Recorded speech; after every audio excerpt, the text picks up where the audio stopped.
estas han sido locales en los Estados Unidos y un poco en Europa, un poco en Chile, un poco en Colombia, un poco en otros sitios, pero nunca ha llegado a ser una manifestación mundial que no duró días o semanas, sino meses, y se convirtió en la noticia mundial durante muchos meses, que estuvo a punto de tumbar varios presidentes, como en el caso de Charles de Gaulle en París, en Francia. Charles de Gaulle era el presidente Charles de Gaulle, el héroe de francés, porque él había liderado la resistencia a los nazis durante la Segunda Guerra Mundial.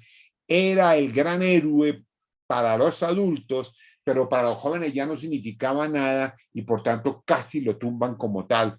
Yo sé que aquí hay gente de México que seguramente recordarán estas fotos de la debacle que pasó en la plaza de Tlatelolco en 1968, pocos días o semanas antes de comenzar los Juegos Olímpicos de 1968, en los cuales se supone que hubo entre 300 y 400 muertos, cuando el ejército mexicano le dispara a los manifestantes jóvenes y mueren una cantidad.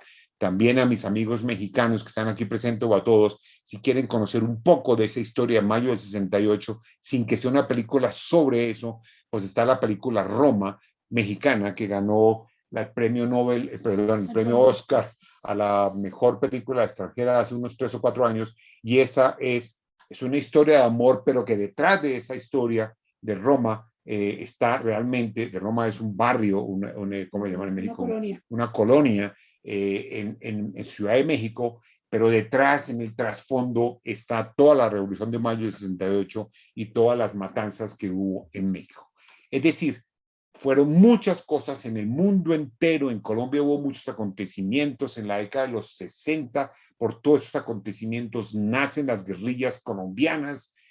Realmente nacen en el 60 como una revolución, como parte de respuesta a todo esto que estaba pasando. Y muchas de las guerrillas que hubo en Argentina, en Chile, en Venezuela, en Ecuador, en Uruguay, inclusive en México, todas esas guerrillas en Guatemala nacen en El Salvador, en todas partes, nacen en la década de los 60 como respuesta de esta gran protesta juvenil, que se aburren los jóvenes de ser considerados como niños grandes y dicen, no, nosotros ya queremos ser parte de la historia y somos un elemento muy importante. ¿Cuáles serían los efectos de la década de los 60 que podríamos nosotros entonces manifestar de una manera muy brevemente? Si alguien quisiera estudiar en serio la década de los 60, tendría que hacer cursos que podrían durar 1 o 2 años para entender.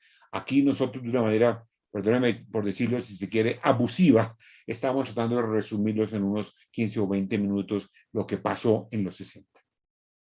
Grandes ideales logrados por la juventud en los años 60.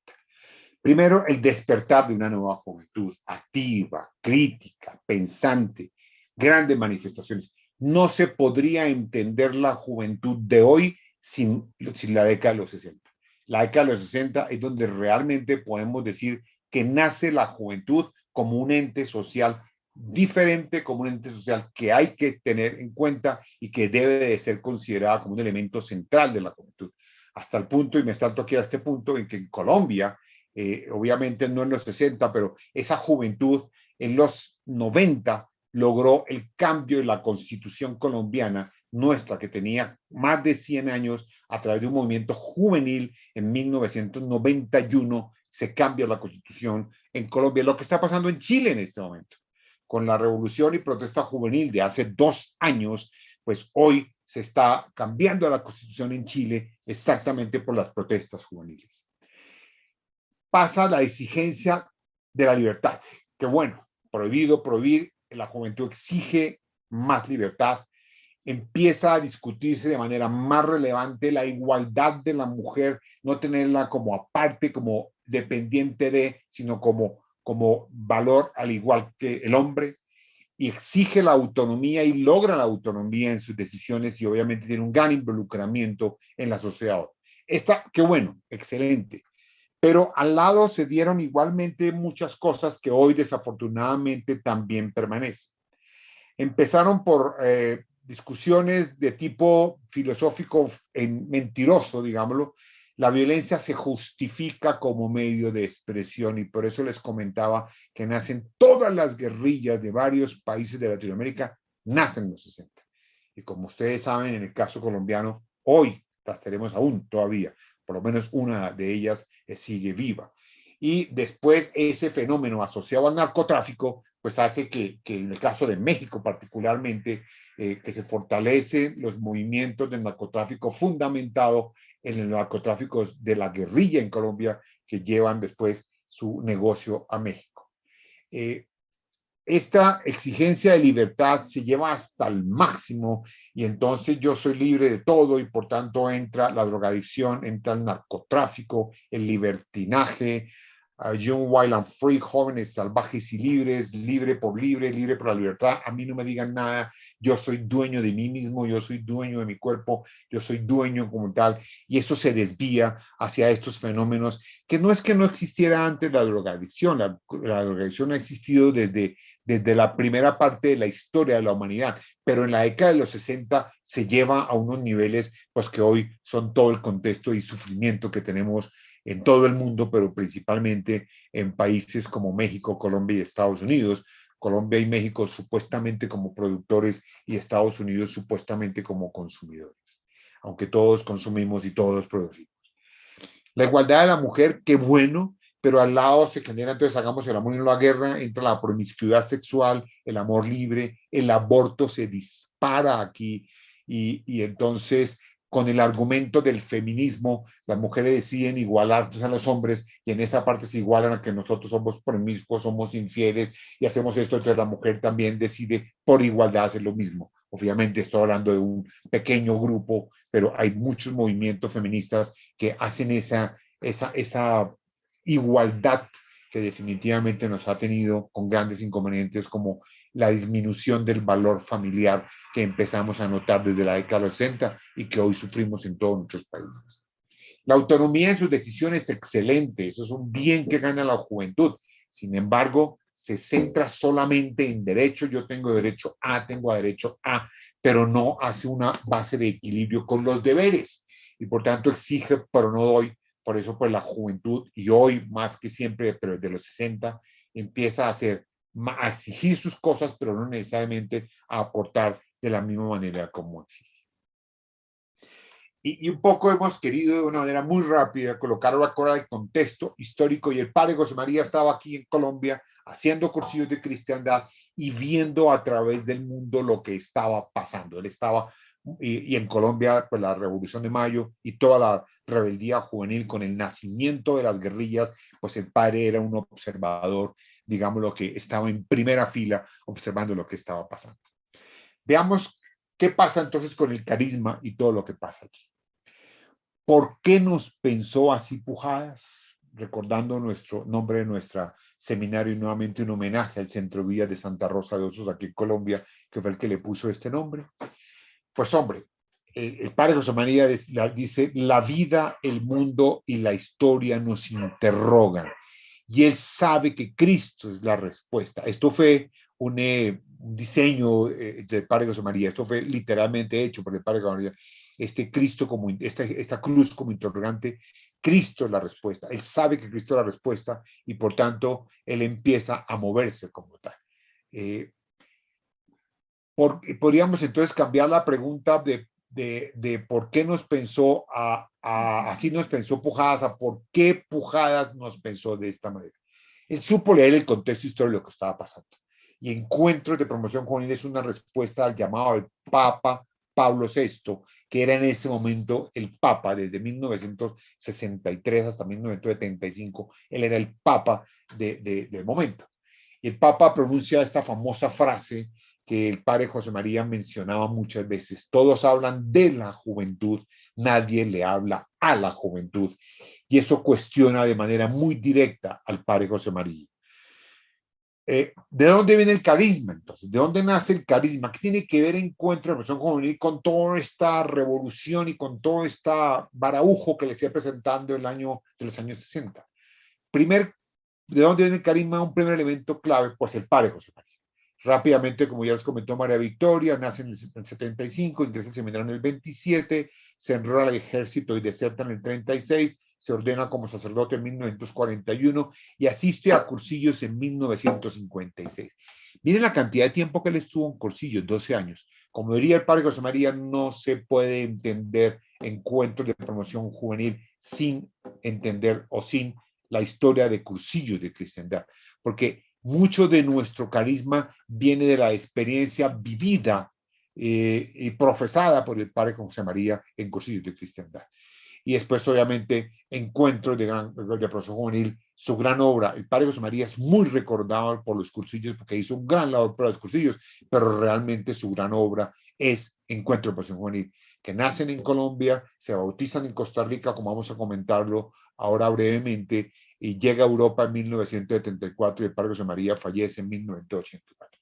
Después vamos a ver un poco más en detalle eso, pero tengamos en mente, primera clave del carisma es obviamente el padre José María, que fue, digamos, el conductor del carisma a la Iglesia Católica. Del carisma me refiero del carisma de encuentro de la persona juvenil. Recordemos que el carisma es un don, un regalo del Espíritu Santo a la Iglesia.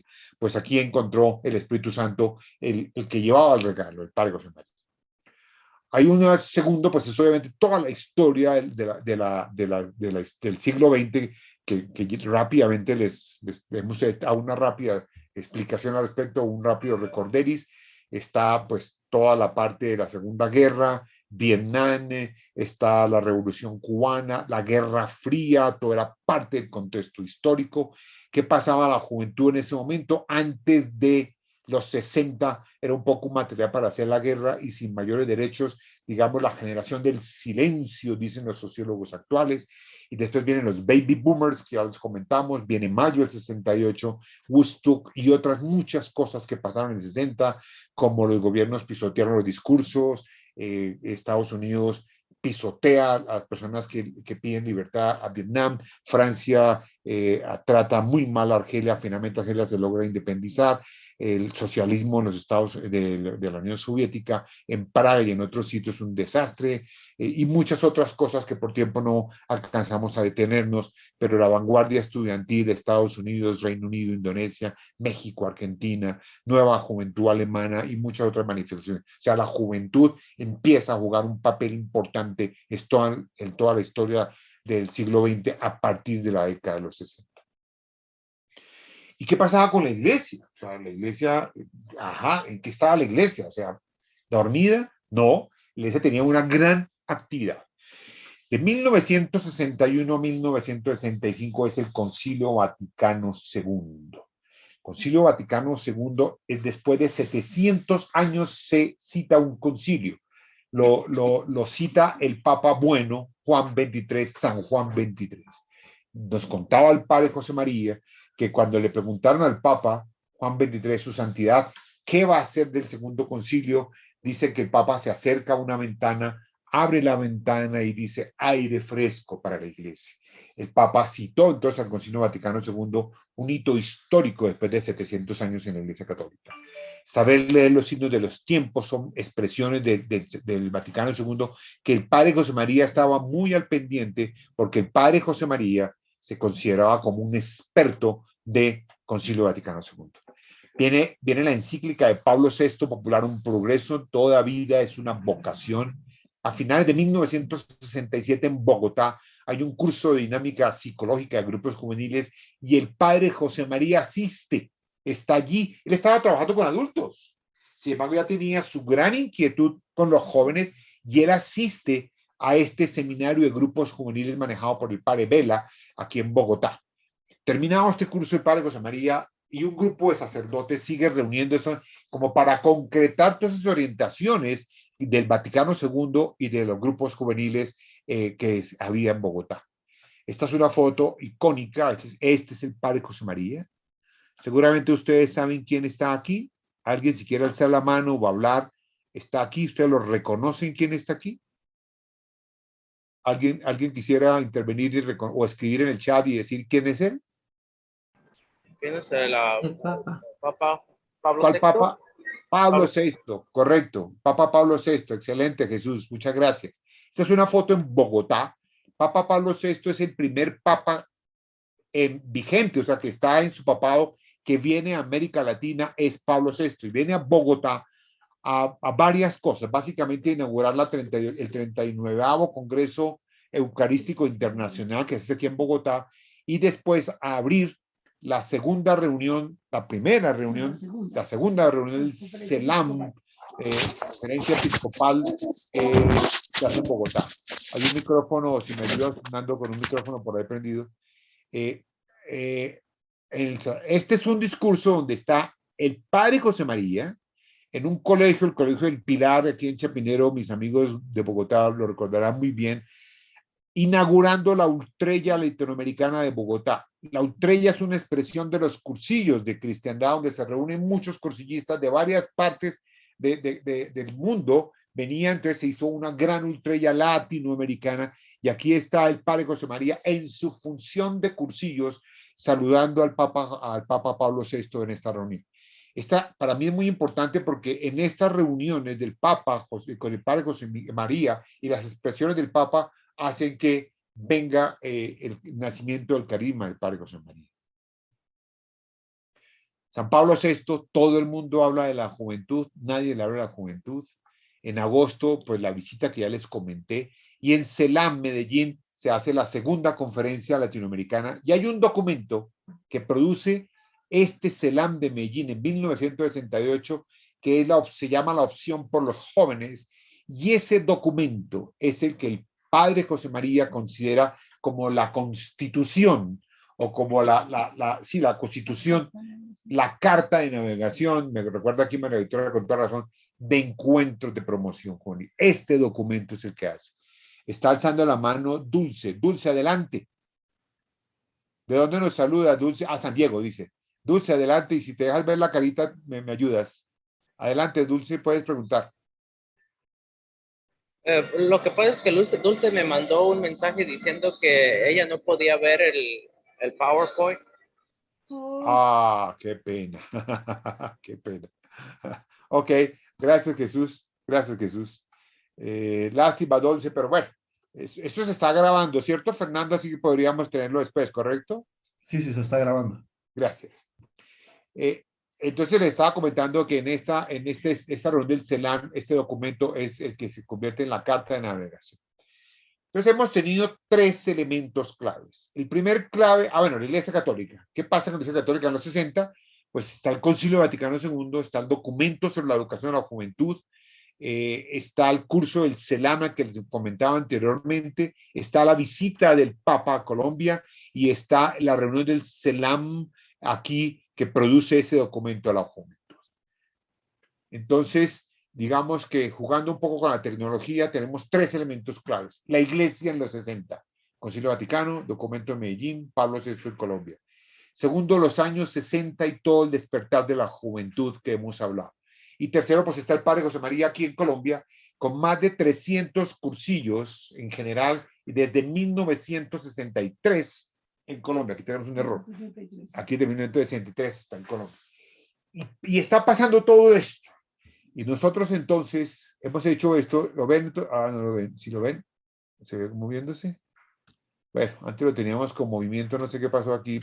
Perdió movimiento, pero bueno, se supone que se movía. Que se pierden los efectos, Osvaldo. Los efectos, pero bueno, los tres símbolos, estos tres claves de que estábamos comentando se unen y nace entonces la llama del nacimiento del carisma de encuentros de promoción juvenil. Nuevamente hago esta alusión a este símbolo. Es hecho por el padre José María. Creo que el padre José María, si no hubiera sido sacerdote, hubiera sido diseñador gráfico, porque a él le gustaba mucho hacer todas estas gráficas, todas estas expresiones. Pero entonces, estos tres grandes elementos claves se juntan y ahí nace encuentros de promoción juvenil. Nace el carisma de encuentros de promoción juvenil. Y entonces, como todos nosotros creemos que es un carisma y por tanto viene del Espíritu Santo, no del Padre José María con todo lo que nosotros lo queremos, con todo lo que a nosotros significó en nuestras vidas, y a todos ustedes que aunque no lo conocieron, pues ha cambiado sus vidas, con todo el amor que le tenemos. El Padre José María no es más que un mensajero del Espíritu Santo a la Iglesia Católica para regalarnos el nacimiento del carisma de encuentro con Simón. Como es así, y entonces es un regalo del Espíritu